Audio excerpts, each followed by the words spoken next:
पानी है पीने का।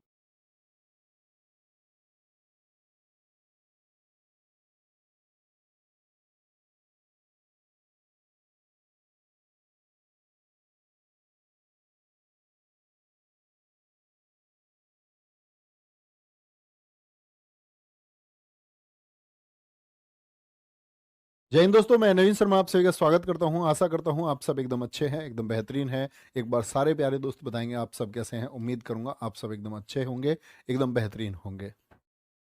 दीपक विश्वकर्मा जी, शिल्पी सेंगर, धर्मवीर सिंह, जितेंद्र नागर, रामू यादव, रोहित, मुकेश, अमित, निशा, विनय, पूजा, अनुज, विष्णु, राज, रूबी, अंजलि, दीप्तो, पुनित, सुमित, सभी प्यारे दोस्तों का बहुत स्वागत है।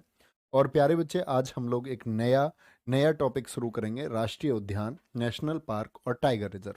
लेकिन उससे पहले प्यारे बच्चे, कुछ संगठन हैं हमारे, मतलब बहुत महत्वपूर्ण संगठन नहीं है, लेकिन एटलीस्ट आप उनके स्थापना वर्ष और उनके बारे में जो बेसिक जानकारी है वो इकट्ठा रखेंगे। तो पहले उनको खत्म करेंगे हम, उसके बाद में इस टॉपिक पर आएंगे। तो शुरू करेंगे प्यारे बच्चे G20। G20 में क्या पूछा जाता है कि G20 में कितनी कंट्रीज हैं। तो G20 में 20 वित्त मंत्री हैं और केंद्रीय बैंक गवर्नर का समूह है। यानी जो 20 वित्त मंत्री हैं और प्यारे बच्चे 20 समूह के हैं और 20 केंद्रीय बैंक। जैसे भारत का केंद्रीय बैंक कौन सा है, तो आप कहेंगे भैया जी रिजर्व बैंक ऑफ इंडिया है। तो ऐसे ही बाकी सब देशों के जो सेंट्रल बैंक है उनके गवर्नर। इसकी स्थापना की बात करते हैं G29 की। इसकी स्थापना हुई है आपकी 1999 में। कब हुई है? 1999 में इसकी स्थापना हुई है। 1932 में जो प्रस्ताव आया था वो एग्जीक्यूट नहीं हो पाया था, उस पर काम नहीं हो पाया था। ठीक है।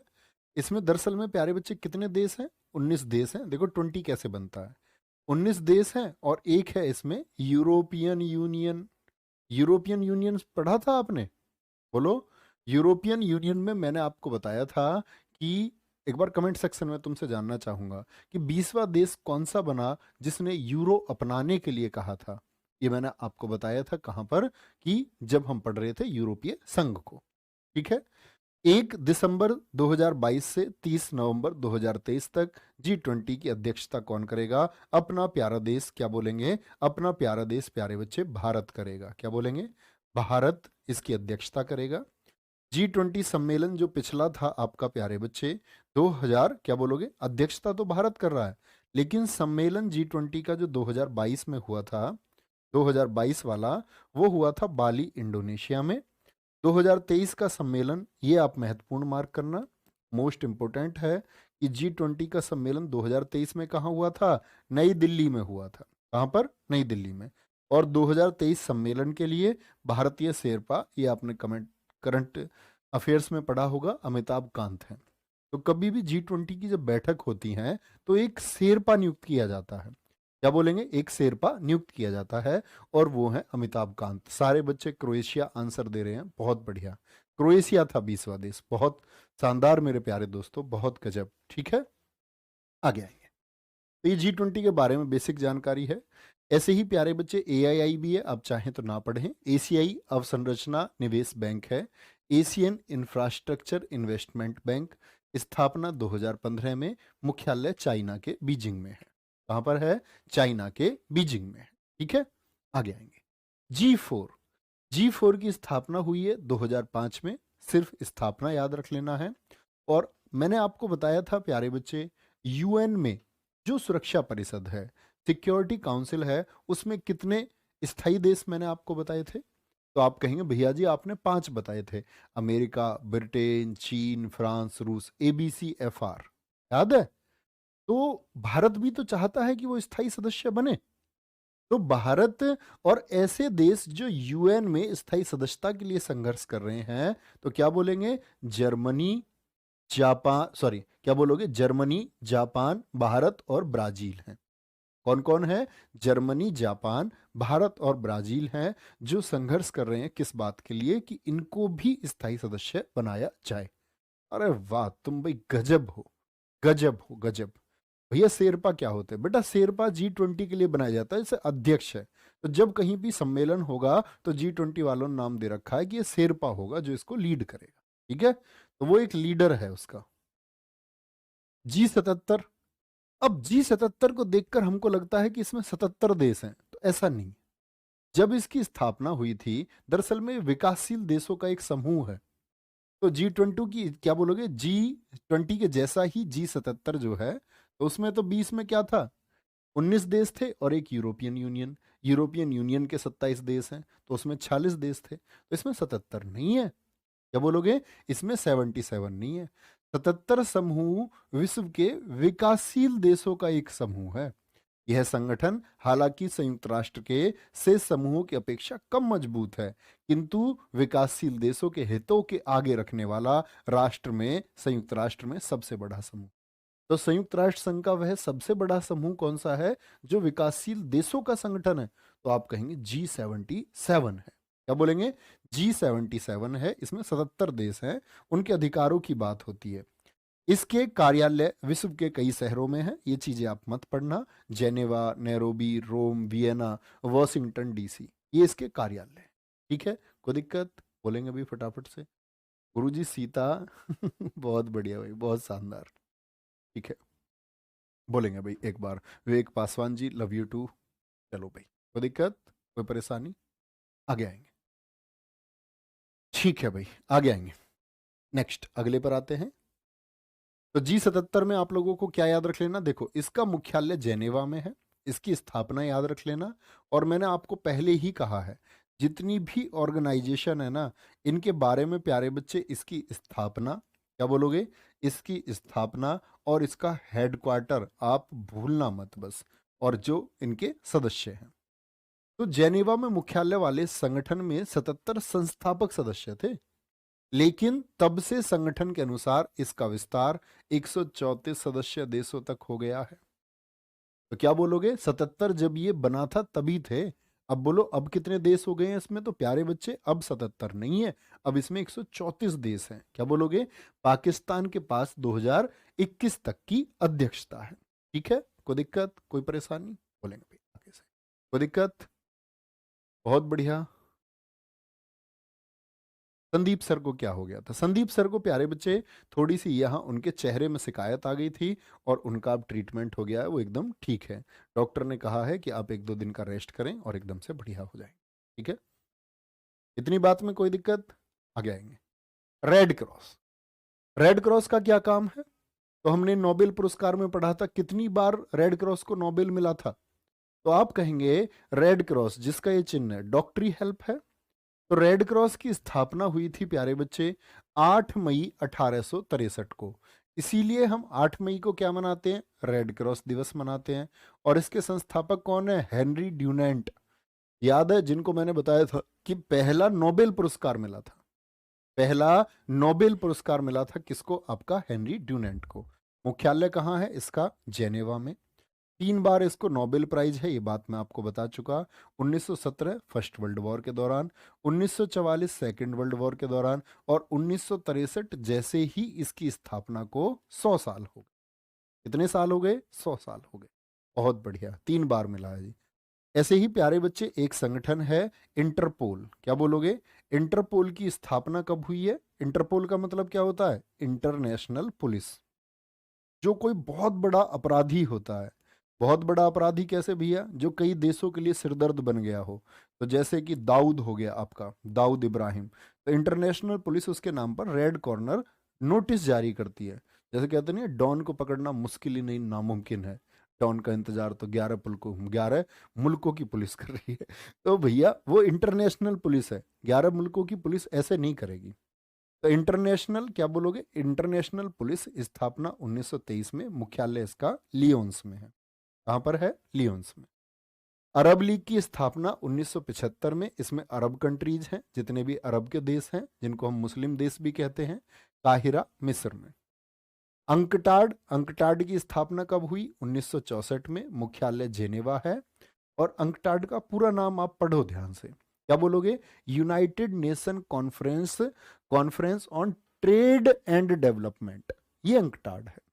यानी कि ये एक ऐसा सम्मेलन है, कॉन्फ्रेंस का मतलब क्या होता है, ये एक ऐसा सम्मेलन है जो किसके लिए होता है, ट्रेड यानी कि व्यापार, और डेवलपमेंट यानी कि विकास। इसके लिए व्यापार और विकास के लिए प्यारे बच्चे सम्मेलन होता है। ये यंगटाड किसका पार्ट है? यूनाइटेड नेशन का।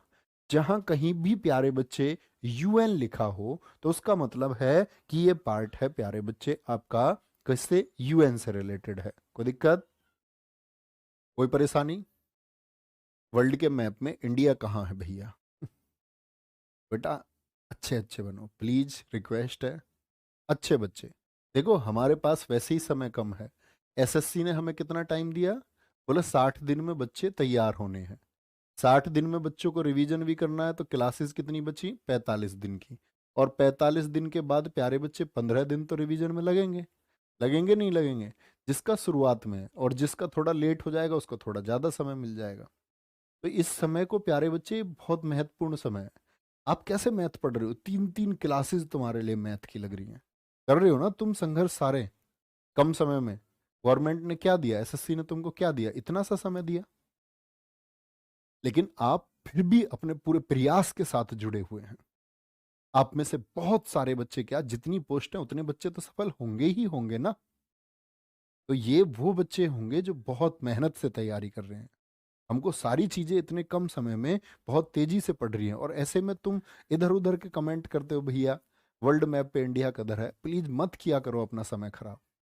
हमको वैसे ही चीजें जल्दी में पढ़नी है, और तुम इधर उधर की बातें करते हो, तो मत अपना समय खराब करो, ठीक है? अंकटाड हो गया। इसके अध्यक्ष कौन है? तो इसका मुख्यालय आप याद रख लेना, स्थापना भी याद करने की आवश्यकता नहीं है। अध्यक्ष है अब्दुल महमूद अब्दुल हलीम मोहम्मद, ठीक है? सम्मेलन 4 वर्षों में 4 बार होता है इसका। सम्मेलन 4 वर्षों में 4 बार नहीं, 4 वर्षों में 1 बार होता है। और इसके सदस्य कितने हैं? 195 हैं। कितने हैं? 195। UNDP, united nation development programme, संयुक्त राष्ट्र विकास कार्यक्रम। स्थापना बहुत इंपॉर्टेंट है यूएनडीपी की, 1965 में। मुख्यालय बहुत महत्वपूर्ण है, न्यूयॉर्क में। अध्यक्ष इसके असीम स्टेनर हैं। और सबसे मोस्ट इंपॉर्टेंट, हर बार परीक्षा में इकोनॉमिक्स में पूछा जाता है, मानव विकास रिपोर्ट कौन जारी करता है? मानव विकास क्या होता है भैया? तो मानव विकास प्यारे बच्चे क्या बोलेंगे? देखो भाई, जो प्यारा बच्चा हमारी बात सुन रहा है और जो नोट लिखता है एसएससी जीडी के, तो वो महत्वपूर्ण चीजें मार्क कर दिया करो। तो प्यारे बच्चे, मानव विकास क्या होता है भैया? मानव विकास में देखा जाता है किसी देश में शिक्षा कैसी है, वहां के लोगों की जीवन प्रत्याशा, लाइफ एक्सपेक्टेंसी रेट, यानी कि वो जिएंगे कितना। जैसे जापान के लोग ज्यादा जीते हैं। और प्यारे बच्चे, वहां की इनकम कैसी है, आय कैसी है। ये तीनों चीजों को देख करके मानव विकास रिपोर्ट तैयार की जाती है। लेकिन पूछा जाता है मानव विकास रिपोर्ट कौन तैयार करता है? तो आप कहना यूएनडीपी। ये आपको पता होगा। मानव विकास सूचकांक में भारत की रैंकिंग इस बार 132 रही थी। क्या बोलोगे? 132 रही थी, ठीक है? 132। यूनिसेफ, तो यूनिसेफ किसका अंग है? बोले अब यूएन लगा हुआ है, तो ये यूनाइटेड नेशंस का फंड है, ठीक है? तो क्या बोलोगे? इसको बोलते हैं यूनाइटेड नेशंस चिल्ड्रंस फंड। स्थापना हुई है 11 दिसंबर 1946, और मुख्यालय इसका भी न्यूयॉर्क में है। दोनों चीजें याद रखना। प्रमुख इसके कैथरीन रसेल हैं। यूनिसेफ के साथ भारत की साझेदारी 1949 से शुरू हुई थी। भारत में इसका पहला कार्यक्रम नई दिल्ली में वर्ष 1952 में हुआ, ठीक है? अभी इंपॉर्टेंट है, मिली बॉबी ब्राउन, जो प्यारे बच्चे मिली बॉबी ब्राउन है, उनकी 14 वर्ष की आयु में यूनिसेफ की सबसे कम आयु की गुडविल एम्बेसडर वो बनी है। सद्भावना राजदूत। भैया ये राजदूत क्यों बनाते हैं? सद्भावना राजदूत क्यों बनाया मिली बॉबी ब्राउन को? क्योंकि प्यारे बच्चे, पूरी दुनिया में बच्चे क्या हैं कि संघर्ष कर रहे हैं। अफ्रीका में कई देश ऐसे पाए गए कि आप देखोगे कि वहां खाना नहीं है, लोग मिट्टी खाने को मजबूर हैं। वो बोलते हैं मिट्टी में पोषक पदार्थ हैं, कम से कम कैल्शियम मैग्नीशियम ये मिट्टी में है, हमको मिलेगा तो सही। जब हम भूखे मर रहे हैं, तो लोग भूखे मर रहे हैं, तो उन बच्चों की मदद की जाए, उसके लिए काम करने वाली संस्था है। कौन सी संस्था है? वो यूनिसेफ है। कोई दिक्कत? बोलेंगे भी फटाफट से, कोई परेशानी? चलो भाई। सर ए नाम वालों का पेपर पहले होगा? नहीं, ऐसा कुछ जरूरी नहीं है। लेकिन कई बार एसएससी क्या कर देती है, एसएससी पापा के नाम से दे देती है। तो कई बार ऐसा देखा गया, लेकिन हर बार इसी पैटर्न को फॉलो करें ये भी जरूरी नहीं है, ठीक है? कोई दिक्कत? विजय यादव जी, भैया गुस्से वाली बात को आप हंसकर इग्नोर क्यों करते हो? नहीं, गुस्से की कोई बात नहीं होती। कुछ बच्चे होते ही नटखट है, हम भी रहे हैं, तो तुम नहीं होगे तो बिल्कुल कैसे बात बनेगी, तुम्हारा भी होना लाजमी है। ठीक है, क्या बोलेंगे?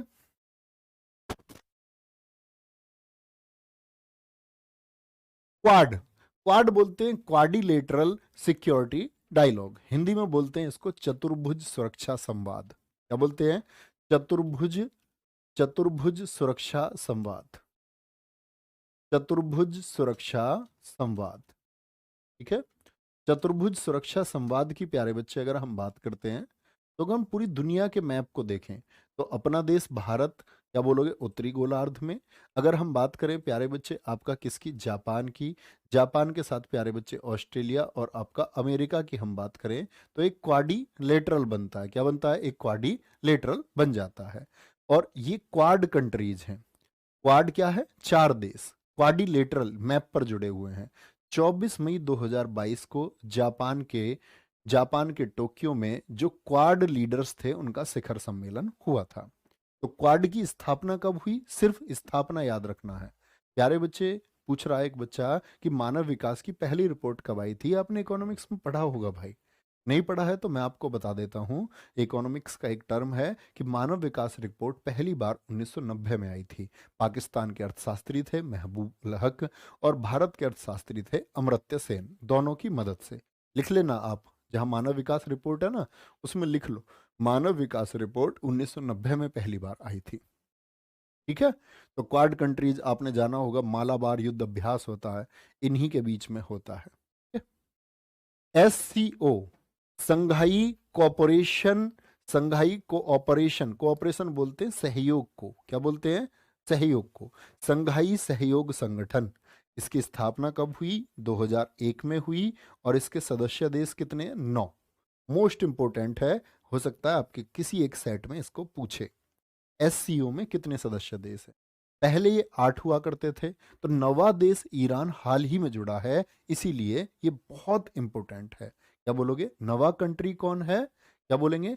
नवा कंट्री कौन है? तो वो बोलेंगे प्यारे बच्चे ईरान है। क्या बोलोगे? वो ईरान है। सर जी क्वाड के बारे में किसने इसको स्थापित किया था? देखो, जिनकी हत्या हो गई ना, जापान के प्रधानमंत्री थे शिंजो अबे, उनको इसका प्यारे बच्चे श्रेय दिया जाता है। ठीक है, कोई दिक्कत? बोलेंगे विशाल, वेरी गुड। ठीक है, आगे आएंगे। सर अमर्त्य सेन को नोबेल मिला था? हाँ जी बिल्कुल मिला था। तो भारत SCO का सदस्य है या नहीं है? ये SCO के सदस्य हैं। कौन? भारत, चीन और भारत के पड़ोसी देशों में Kazakhstan, Kyrgyzstan, Pakistan, Tajikistan, Uzbekistan. तो 5 तो वो हो गए जिनमें स्थान है, Pakistan, Tajikistan, Uzbekistan, Kyrgyzstan, Kazakhstan. Bharat, चीन, पाकिस्तान, ईरान और रूस है। ठीक है, 2022 में इसका सम्मेलन कहाँ हुआ? ये उतना महत्वपूर्ण भी है और इसके साथ में ये महत्वपूर्ण है कि भारत 2023 के लिए SCO की अध्यक्षता संभालेगा। क्या करेगा? क्या बोलेंगे? ये 2023 के लिए SCO की अध्यक्षता संभालेगा। और SCO अपनी एक प्यारे बच्चे कल्चरल क्या बनाता है? कल्चरल अपनी एक क्या बनाता है आपका प्यारे बच्चे? कैपिटल बनाता है। तो वाराणसी उत्तर प्रदेश 2022-23 को, ठीक है, 2022-23 के लिए SCO की पर्यटन एवं सांस्कृतिक राजधानी नियुक्त हुई है। ठीक है, कोई दिक्कत? विवेक पाल, कोई परेशानी इस बात में? तो क्या मैंने बोला? SCO की अगर बात करते हैं तो SCO में 9 देश हैं प्यारे बच्चे। SCO की स्थापना 2001 में हुई। 2022 का सम्मेलन समरकंद में हुआ और 2023 के लिए भारत अध्यक्ष रहेगा। वाराणसी इसकी सांस्कृतिक राजधानी बनी है। WHO, वर्ल्ड हेल्थ ऑर्गेनाइजेशन, ये दुनिया को किसके बारे में? हेल्थ के बारे में जागरूक कराने के लिए। इसका मुख्यालय कहाँ पर है? जेनेवा में। इसके प्रमुख हैं गैटेड्रोस, इसके प्रमुख भी याद रख लेना। ठीक है, ये कंप्लीट आपको याद रख लेना है। इसकी स्थापना हुई थी 7 अप्रैल 1948 को। इसीलिए हम 7 अप्रैल को क्या मनाते हैं प्यारे बच्चे? स्वास्थ्य दिवस मनाते हैं। और इम्पोर्टेंट बात है कि उप महानिदेशक पद पर नियुक्त होने वाली पहली महिला जो कि भारतीय हैं, सौम्या स्वामीनाथन। क्या बोलोगे? सौम्या स्वामीनाथन है। अच्छा, सदस्य देश कितने हैं इसमें? 193 है। कितने? 193 हैं। 1 जनवरी 2021 से अमेरिका ने इसकी सदस्यता त्याग दी। क्योंकि आपको याद हो जब कोरोना आया था तो कोरोना किसने फैलाया? तो चमगादड़ वालों ने फैलाया, मतलब चाइना ने फैलाया। और जब चाइना ने फैलाया प्यारे बच्चे इसको, तो अमेरिका ने चाइना पर आरोप लगाए, लेकिन डब्ल्यूएचओ ने कोई प्रतिक्रिया नहीं दी। अमेरिका ने गाली दे दी डब्ल्यूएचओ को, बोला ये डब्ल्यूएचओ नालायक है, ये चाइना का पक्ष ले रहा है। और साथ में क्या कर दिया इन्होंने प्यारे बच्चे, सदस्यता जो मेंबरशिप थी इसकी वो छोड़ दी। ठीक है, कोई दिक्कत? आगे आएंगे। Next, ILO international labour organization 1913 Geneva. WMO बहुत महत्वपूर्ण नहीं है लेकिन याद रखेंगे, विश्व मौसम विज्ञान संगठन, वर्ल्ड मेट्रोलॉजिकल डिपार्टमेंट, एक ही शब्द है ये। इसका मुख्यालय भी जेनेवा। 1951 में प्यारे बच्चे इसको स्थापित किया गया। ILO 1913 और WMO जेनेवा, एक ही लाइन में लिख लिया करो इनको, वर्ल्ड मेट्रोलॉजिकल ऑर्गेनाइजेशन जेनेवा 1951। ठीक है भैया, इनकी फुल फॉर्म भी पूछ लेता, किसी किसी की पूछ लेता, अभी बताऊंगा। अभी पूछा था पैट ने, UNFCCC की फुल फॉर्म पूछ ली। ठीक है, अवीपो विश्व बौद्धिक संपदा संगठन, मुख्यालय इसका जेनेवा में है, स्थापना इसकी 1967 में है। वीपो का क्या काम है? तो ये IP क्या होता है भैया? Intellectual property. हम लोग तो प्रॉपर्टी के बारे में तो जानते हैं कि हमारा खेत है, दुकान है, ये सब हमारी प्रॉपर्टी है। इंटेलेक्चुअल प्रॉपर्टी क्या होती है? इंटेलेक्चुअल प्रॉपर्टी होती है प्यारे बच्चे, आपने अपने मस्तिष्क से जो चीज़ें पैदा की हैं, कोई आविष्कार कर लिया आपने, तो आपने उसका पेटेंट करा लिया। जैसे नीम के पेटेंट अमेरिका के पास हैं तो पेटेंट अधिनियम के तहत आते हैं। मैं आज जो किताब लिख रहा हूँ, तो वो किताब मेरी क्या बन जाएगी, उस पर मैं कॉपीराइट करा लूंगा किताब पे। तो मेरे मरने के 60 साल के बाद तक भी उस किताब से अगर कोई रचना करना चाहेगा ऐसे ही, तो उसको रॉयल्टी देनी होगी या परमिशन लेनी पड़ेगी मेरे संगठन से। तो प्यारे बच्चे इसको बोलते हैं, हमारा क्या है, हमारा ये इंटेलेक्चुअल प्रॉपर्टी है, बौद्धिक संपदा है, कि आपके एक्सपायर होने के 60 साल बाद तक भी आपका कॉपीराइट उस पर रहेगा। ठीक है, कोई दिक्कत? वीपो इसको बोलते हैं। FAO मोस्ट इंपोर्टेंट है, बार बार पूछा जाता है। कई बार तो ये क्वेश्चन पूछ लेता, निम्नलिखित में से, मैंने 3 बजे के सेट में आपको कराया, निम्नलिखित में से किसका मुख्यालय जेनेवा में नहीं? ठीक है, इसकी स्थापना 1945 में हुई, मुख्यालय इसका इटली रोम में है। इसका मुख्यालय इतना पूछा जाता है ना प्यारे बच्चे। तो हाल ही में विश्व खाद्य पुरस्कार फाउंडेशन ने विश्व खाद्य पुरस्कार 2022, ये करंट अफेयर्स में आपने पढ़ा होगा, अमेरिका की डॉक्टर सिंधिया रोसेन जविंग के नाम से घोषणा की है। यह पुरस्कार प्रत्येक अक्टूबर में, जो खाद्य दिवस है, खाद्य दिवस कब मनाया जाता है? तो खाद्य दिवस क्या होता है आपका प्यारे बच्चे? वो 16 अक्टूबर होता है या उसके आसपास प्रस्तुत इसको किया जाता है। भैया बहुत सारे हेडक्वार्टर जेनेवा में क्यों है? तो जेनेवा में हेडक्वार्टर प्यारे बच्चे इसलिए हैं, देखो मैं आपको हमेशा बताता हूँ, हमेशा हर बच्चा इसको जब मैं पढ़ाता हूँ जेनेवा, एक क्वेश्चन जरूर करता है।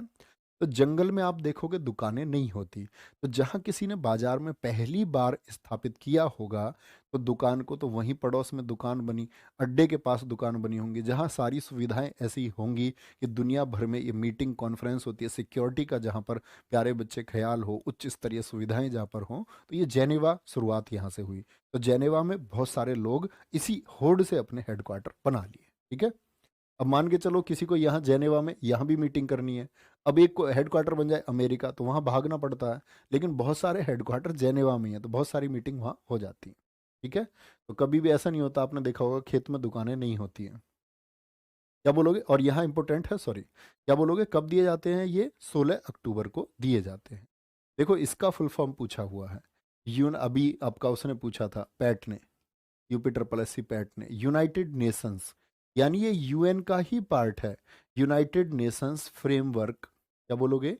United Nations framework convention on climate change, convention on climate change. तो जो प्यारे बच्चे जलवायु परिवर्तन हो रहा है, उस जलवायु परिवर्तन के लिए प्यारे बच्चे आपका UNFFC काम करता है, UNFCCC काम करता है। कब बनाया गया था इसको? 1992 में, और इसका सचिवालय बना 1995 में। कहाँ पर है सचिवालय इसका? बॉन, जर्मनी में है। जर्मनी देश में इसका क्या है प्यारे बच्चे? हेडक्वार्टर स्थित है। कोई दिक्कत, कोई परेशानी?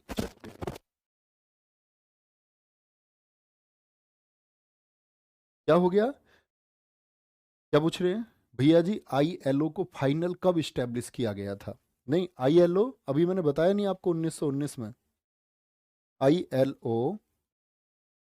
ओहो हो, देखो प्यारे बच्चे, आईएलओ 1913 लिखा हुआ है, तो 1913 में तो इसकी परिकल्पना की गई थी। इसको फाउंड किया गया है फाइनली 1919 में। क्या बोलोगे? 1919 में फाउंड किया गया है। कब? ये प्यारे बच्चे इसको करेक्ट करेंगे, क्या बोलेंगे? इसको करेक्ट करेंगे, 1919 में फाउंड किया गया है आपका आईएलओ। आगे आएंगे, यूएनएफ ट्रिपल हो गया। यूनेप है एक संगठन, क्या बोलोगे? United nation environment programme. क्या बोलोगे? United nations, united nations environment programme, united nations environment programme. ठीक है। और मैं आपको अभी से प्यारे बच्चे बता देता हूं कि अगर हमारे, पहली बात तो शायद सैटरडे तक सिलेबस हो जाएगा। अगर सैटरडे हमारा कुछ बच जाता है, तो कुछ बच जाएगा तो उसको हम किससे प्यारे बच्चे, संडे को एक क्लास लगा लेंगे रात में। तो एक बार थम्सअप करेंगे, आप इसके लिए तैयार रहेंगे ना? तो 1 से 2 घंटे की एक क्लास हम संडे में लगा लें, ताकि 25 तक हम ये रहे कि अपना सिलेबस खत्म कर लें। फिर हम उन सारी चीज़ों का रिवीजन करेंगे तो बहुत अच्छे से करेंगे। ठीक है। संयुक्त राष्ट्र की पर्यावरण संबंधी गतिविधियों का नियंत्रण करता है। इसकी स्थापना 1972 में हुई यूनेप की, और इसका मुख्यालय कहाँ पर है? केन्या नैरोबी में है। कहाँ पर है? इसका मुख्यालय केन्या के नैरोबी में है। कहाँ पर है? केन्या नैरोबी में इसका प्यारे बच्चे हेडक्वार्टर है। इसके अध्यक्ष इंगर एंडरसन है। यूनेप की 2022 में सद्भावना दूत रही हैं, जो गुडविल एम्बेसडर रही हैं, वो दिया मिर्जा है। क्या बोलोगे? दिया मिर्जा। थैंक यू प्यारे बच्चे, थैंक यू सो मच। आगे आएंगे। ठीक है। देखो, हमारा कभी मन नहीं होता, हम तो सोचते कि 4 टॉपिक हम बच्चे को पढ़ाए, 4 चीज़ें, और बड़े आराम से पढ़ाएं। लेकिन इस बार एसएससी जीडी में हमारी मजबूरी है। ठीक है। हालांकि पहले से तुम लोगों को ये बोला गया, प्रयास तो तुम्हारे लोगों के साथ पहले से ही हम लोग कर रहे थे। परमवीर बैच हमने चलाया, आप लोग लेकिन क्या बोलते हैं कि जब पेपर आता भी है, पढ़ा तभी जाता है। ये भी सही बात है, जब पेपर की डेट पता चल जाए, पढ़ा तभी जाता है। लेकिन इस चीज़ में आप बदलाव करो अपनी में, आगे कभी कोई परीक्षा दे तो पहले से तैयार रहो उसके लिए। IUCN, international union for nature conservation, इसका हेडक्वार्टर है गिलांड में। मोस्ट इंपोर्टेंट है, international union for nature conservation, यानी कि प्रकृति के संरक्षण के लिए अंतर्राष्ट्रीय संघ है। प्रकृति के संरक्षण के लिए इसकी स्थापना हुई थी 5 अक्टूबर 1948 को, फाउंटेन ब्लू, फ्रांस में। रेड डेटा बुक ये जारी करता है। ये मोस्ट इंपोर्टेंट प्यारे बच्चे क्वेश्चन है कि रेड डेटा बुक 1964 से कौन जारी करता है? IUCN। भैया रेड डेटा बुक होती क्या है? तो प्यारे बच्चे, मैं आपको बताता हूँ ना कि हमने पिछले 40 सालों में इतनी जातियों का नाश कर दिया, इतनी जातियों का नाश कर दिया चंबल भाई, कि पिछले 40,000 सालों में नहीं हुई। तो हम खा गए बहुत सारी जातियों को। तो क्या बोलेंगे? ये विलुप्त प्राय जातियों के बारे में बताता है, जो जातियां लुप्त हो रही हैं। क्या बोलोगे? जो जातियां लुप्त हो रही हैं। तो विलुप्त प्राय है जातियों के बारे में ये बताता है, ऐसी जातियां जिनका अस्तित्व खत्म हो गया। ठीक है।